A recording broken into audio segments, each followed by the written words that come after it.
ప్రపంచ వినికిడి దినోత్సవం సందర్భంగా ప్రత్యేక పరీక్షలు అవగాహన సదస్సు నిర్వహించిన డాక్టర్ యుగంధర్ చిత్తూరు జిల్లా పలమనేరు నియోజకవర్గం పలమనేరు మండల కేంద్రంలో సోమవారం సాయంత్రం 4:30 గంటల ప్రాంతంలో ప్రపంచ వినికిడి దినోత్సవం సందర్భంగా ప్రభుత్వ వైద్యులు డాక్టర్ యుగంధర్ సమావేశం నిర్వహించి వినికిడి లోపం ఉన్న కొంతమంది రోగులకు చికిత్స అందించారు.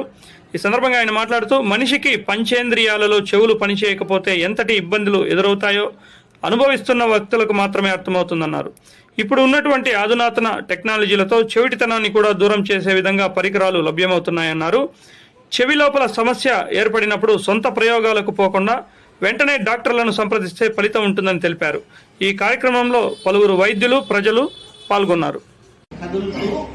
మనకేమైతుంది అక్కడి నుంచి వినపడేదానికి ఆస్కారం పోతా ఉంటుంది తరంగాలు. అది కానీ పగిలిపోయిందనుకో ఏమవుతుంది మనకి వినపడదు. ఇప్పుడు మామూలుగా ఏదైనా ఒక డ్రమ్ అనుకోండి, డీజేలు, ఆ డ్రమ్ము ఇట్లా పట్టి కొడితే అది బాగుంటే శబ్దం వస్తుంది. అది పగిలిపోతే ఏమవుతుంది శబ్దం రాదు కదా. అట్లే మన చెవులో ఉండే కూడా పొర పగిలిపోతుంది.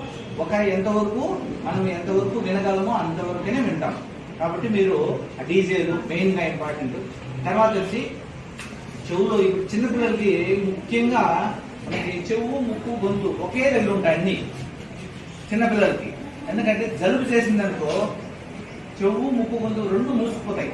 మూసుకుపోయినప్పుడు ఏమవుతుందంటే ఆ చెవుకి ముక్కు కనెక్షన్ ఎస్టేషన్ ట్యూబ్ అంటారు, అది మూసుకుపోతే కూడా పిల్లలకి తొందరగా మనం చూపించుకోవాల్సి వస్తుంది. ఆ తొందరగా చూపించుకోకపోతే ఏమవుతుందంటే లోపల నీళ్ళు చేరడం కానీ వినపడకుండా, దానివల్ల ఏమవుతుందంటే స్కూల్కి పోతే